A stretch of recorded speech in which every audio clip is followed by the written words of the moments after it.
Hello, welcome to Living English. In today's episode, we're looking at how to talk about possibilities or what is likely to happen. And we're looking at a new verb tense, the present perfect. But first, it's time for sisters and brothers. In the last episode, Anne had lunch with Sarah's family. Now Anne and Sarah are having a talk.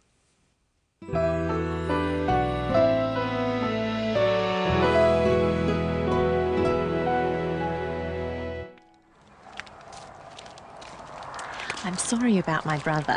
Not at all. You have a lovely family. Everyone seems so happy. Anne, what's the matter? There's something I haven't told you. Oh, what is it? When I met your brother, I was thinking about my brother David. I haven't seen him for 2 years. How come? He's missing. One reason I came to Australia is to find him. I'm so sorry. Have you had any luck? Not yet.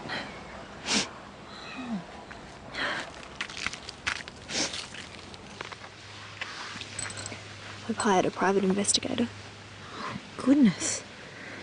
Do you think you'll find him? Perhaps. I don't know. It's been a long time since David last called. What do you think's happened to him? Have you any idea? I really don't know.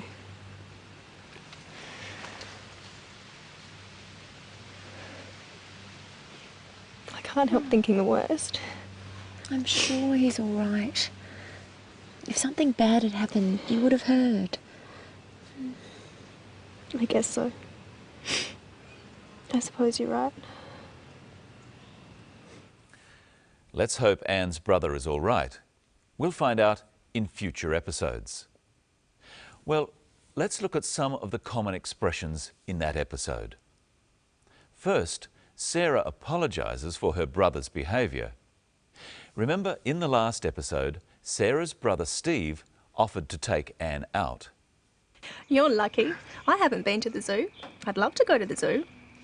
I'll take him. Sarah thinks Steve was a bit rude, so she apologises. She says she is sorry about his behaviour. I'm sorry about my brother. Not at all. You have a lovely family. Sarah says she is sorry about her brother. Practice with the clip. I'm sorry about my brother. Not at all. You have a lovely family. Anne says, not at all. She means Sarah shouldn't worry. She's not upset or offended. Remember, in a previous episode, we looked at the phrase, don't mention it. Not at all is another way of saying, don't mention it. Practice with the clip. I'm sorry about my brother. You have a lovely family. Anne tells Sarah she is looking for her brother who is missing. Listen to this clip. I've hired a private investigator. Anne says she has hired a private investigator. She has hired a detective. This is an example of present perfect tense. She hired a detective, and the detective is still working. Present perfect is used for actions started in the past that are still true. Present perfect is made from the verb have and the past participle of another verb. First, let's look at the verb have. Repeat them with me. I have. He has. She has. It has. You have. We have. They have. In our example, she has hired a detective. The past participle of the verb to hire is hired. so this can be added to the verb have or has to make the present perfect tense, like this. Usually, we shorten the have and has like this, so we would say, I've hired a detective. She's hired a detective. They've hired a detective. That sounds like too many detectives. Let's look at some other ways of using the present perfect. Anne, what's the matter? There's something I haven't told you. Anne says there is something I haven't told you. This is the negative. If Anne has told Sarah, she would say, I have told you, or I've told you. But she has not told Sarah about her brother. So she says, I have not told you, or I haven't told you. Practice with the clip. Anne, what's the matter? Anne, what's the matter? There's something I haven't told you. There's another example in the story. Listen. When I met your brother, I was thinking about my brother David. I haven't seen him for 2 years. Anne says she hasn't seen her brother for 2 years. The last time she saw her brother was 2 years ago, and up until today, she still hasn't seen him. That's very sad, isn't it? Yes, it is. Hello, Michelle. Hello, Brenton. 2 years is a long time not to see your brother. How else could Anne have said that? Let's look at 3 little words. For, since, and ago. They are all used to talk about time in the past. So if I say I haven't seen you for a week, what do I mean? A week has passed, and in all that time, you haven't seen me. So this is a week. And you haven't seen me in all that time. How sad. I could say I haven't seen you since last Monday. What does that mean? Well, you saw me last Monday, and now you're seeing me again. And how wonderful it is. So for is used for a period of time that something goes on. For a week. For 2 hours. For a year.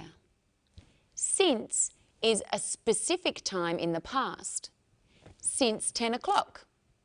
Since yesterday. Since last year. What about ago? You could say you saw me a week ago. I saw you a week ago. Ago refers to a length of time before the present. So we could say 2 hours ago. If it's 12 o'clock now, what time was it 2 hours ago? That would be 10 o'clock. And if it's Monday today, what day was it 2 days ago? Saturday. Exactly. Now, today we're going to look at some more very useful words. First, let's see another clip, and my question is, does Anne think the detective will find her brother? Do you think he'll find him? Perhaps. I don't know. Does Anne think the detective will find her brother? She doesn't know. How does she tell us this? She says, I don't know. Does she think he might? Well, she thinks it's possible. She says, perhaps. Perhaps is a very useful word. It means you don't know. It is possible. There are a number of words and phrases in English like this. Let's look at some and see how to use them. Here's a chart. If you are sure the answer is no, or you disagree with someone, then you will say, definitely not, or I don't think so. Try after me. definitely not. I don't think so. If you're not sure, you could say maybe, possibly, or perhaps. Try after me. Maybe, possibly, perhaps. If you agree but not strongly, you could say, I suppose so, or I think so, or I guess so. But if you definitely agree, then you would say, definitely, I'm sure. See if you can hear some of these words in the clip. What do you think's happened to him? Have you any idea? I really don't know.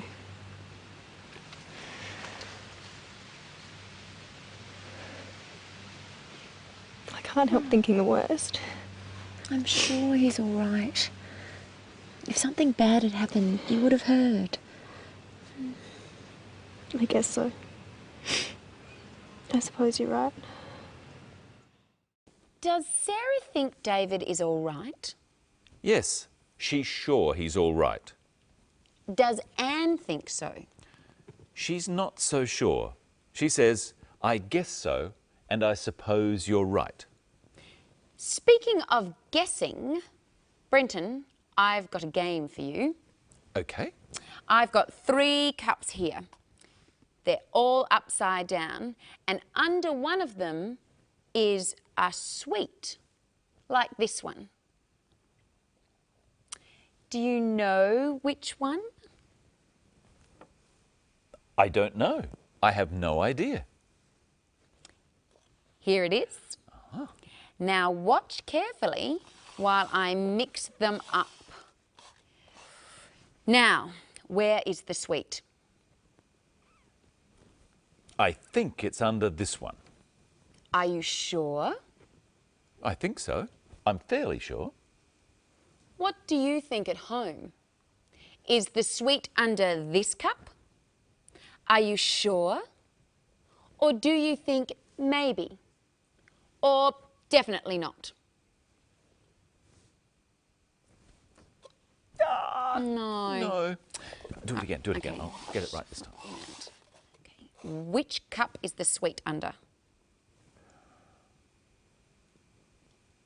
This one, I think. You guess so? I guess so. I think. I'm fairly sure. No. Another okay. try. One Last more. time. All right. Which cup? This one. You're sure? Definitely. Okay, let's see. Yes! There we go. You can have that sweet. Thank you, Michelle. Well, it's definitely time for us to go. Oh, are you sure? I'm certain. But I'm sure we'll be back. And we'll look at how to describe a person. And we'll learn all about adjectives. What are they? Better watch next time and find out. And find out what happens to Anne next.